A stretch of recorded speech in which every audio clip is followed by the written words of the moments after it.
An Unlikely Lent, Extraordinary People of the Easter Story by Rachel Billups. This is Chapter 3, Unlikely Freedom, pages 56 through 62.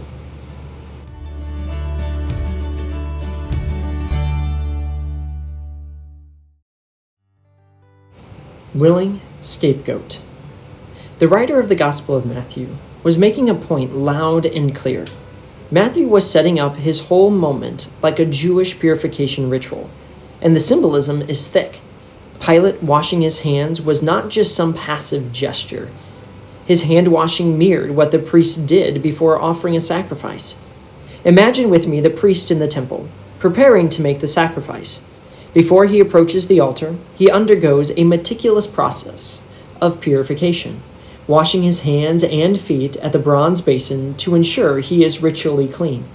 He then put on his sacred vestments, garments set apart for his holy duty. Each piece symbolized his role as a mediator between God and the people. With earnestness, he lays his hands upon the animal, symbolically transferring the sins of the people onto the sacrifice, a profound moment of intercession. The animal taking on the sins of the people. What if, with this one gesture, the gospel writer was preparing us for what's coming next? Jesus becoming the willing scapegoat. Jesus, a symbol of the sacrifice made on the Day of Atonement. Even the crowd and their response to Pilate reminds me of the symbolism of sacrifice. His blood be on us and on our children. Matthew 27, verse 25. At first, I find their response strange or even cruel. But after further consideration, I realize the gospel writer could be inviting the reader to dig deeper into the meaning of atonement. During the Day of Atonement, the high priest would wash his hands prior to sprinkling blood on the lid of the atonement seat, also known as the mercy seat. First, to cover Israel's ritual impurities, but also their moral failings. It's believed that God's presence touched earth on that very seat, and that God provided the substitute. But the ritual did not stop with the sprinkling of blood in holy spaces. A second goat was used, and this time the sin of Israel was placed on its head, and then it was sent into the wilderness. Then Aaron shall lay both his hands on the head of the live goat and confess over it all the iniquities of the Israelites, and all their transgressions, all their sins, putting them on the head of the goat, and sending it away into the wilderness by means of someone designated for the task. The goat shall bear on itself all their iniquities to a barren region, and the goat shall be set free in the wilderness. Leviticus chapter 16, verses 21 through 22. Perhaps the gospel writer was connecting the dots between old and new sacrifices. Standing before the people are two Jesuses, two potential scapegoats. And Jesus of Nazareth, the ultimate scapegoat, did not resist, did not fight back, but was willing to take on the weight of sin, rejection, and shame. More than a mere ritual of purification, Pilate's washing of his hands led to substitution. The governor again said to them, "Which of the two do you want me to release for you?" And they said, "Barabbas." Pilate said to them, "Then what should I do with Jesus who is called the Messiah?" All of them said, "Let him be crucified." Then he asked, "Why? What evil has he done?" But they shouted all the more, "Let him be crucified." Matthew 27, verses 21 through 23. Matthew wanted us to see Jesus standing in for all of us. Barabbas went free, the crowd carried on, Pilate tried to wash off the guilt, but Jesus, he took it all.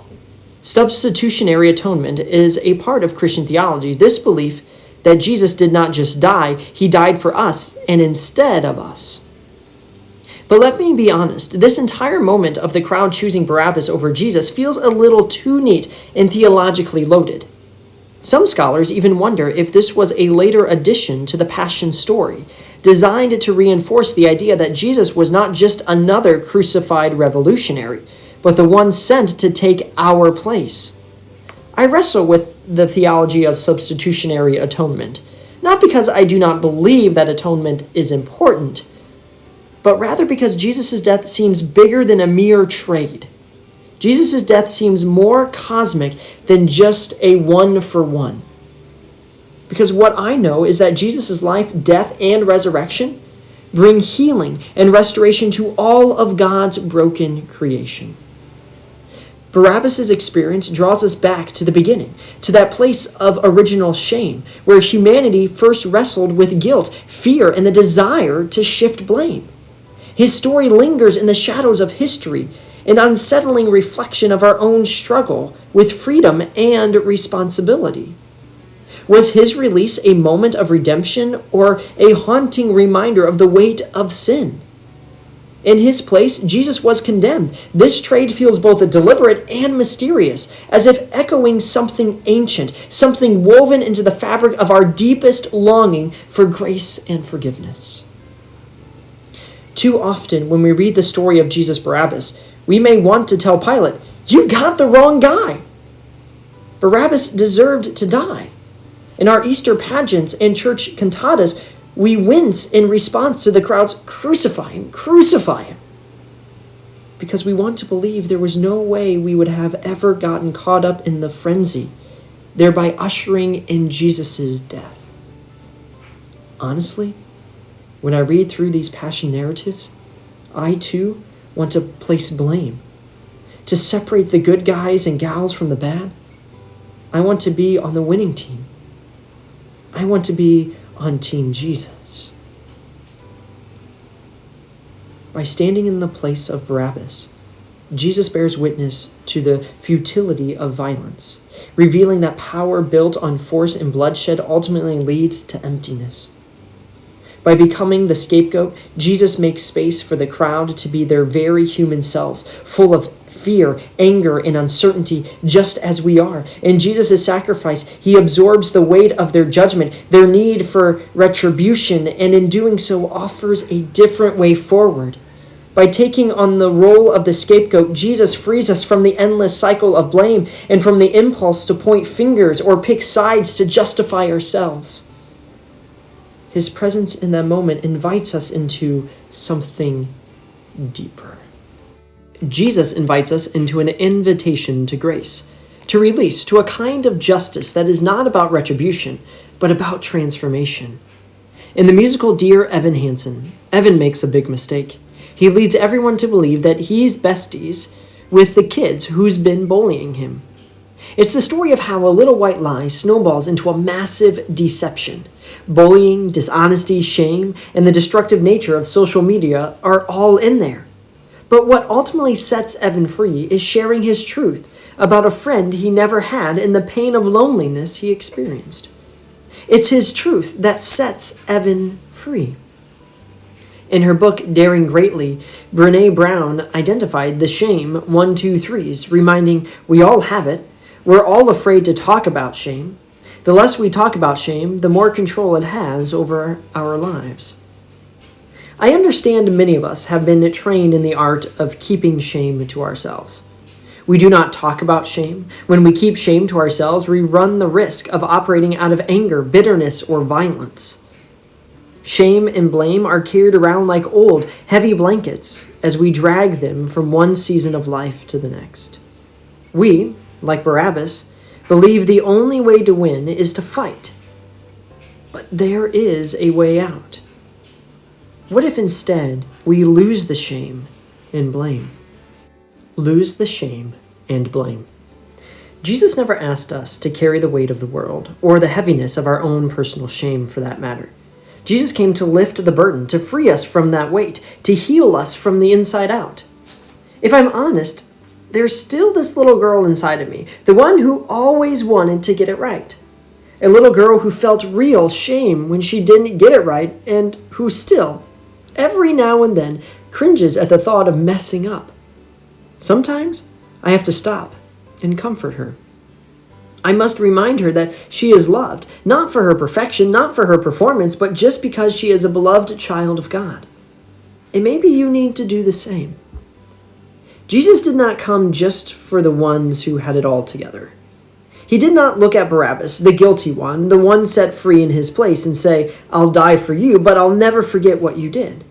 Jesus took Barabbas' shame as well, absorbed his blame, and let him walk away free. And Jesus is doing the same for us. Whatever shame you're carrying, the guilt, the regret, the should have done betters, give it to Jesus. Jesus is willing to take it, and unlike many humans, Jesus will not use it against you. He will not hold your past blunders over your head. He will not remind you of it every time you try to move forward. Instead, Jesus whispers the truth that you are forgiven. You are loved. You are free. So today, lay your shame down. Stop picking at the shame. Stop replaying the failure. Stop believing the lie that we or anyone else must earn grace. Jesus already took the shame, already made you a way. And when the voice of shame tries to creep back in, speak louder. Speak truth. Remind yourself in that little kid inside that you are not defined by your worst moments. You are defined by the love of the one who refuses to hold anything against you. And that, my reader, is enough. Lose the shame and the blame. That is your unlikely freedom. Practice letting go of shame. As we come to the close of this chapter, I want to invite you into a moment of reflection and release. In baptism, we are claimed as God's beloved. But too often, we carry around shame that was never ours to hold. Today, I want to remind you, you are claimed, not shamed.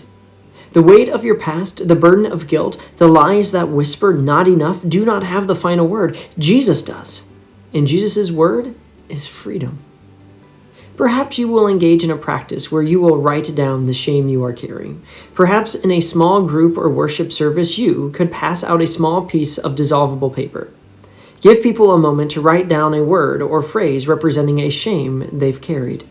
Maybe it's a mistake, a regret, or something spoken over you that made you believe you weren't worthy of love.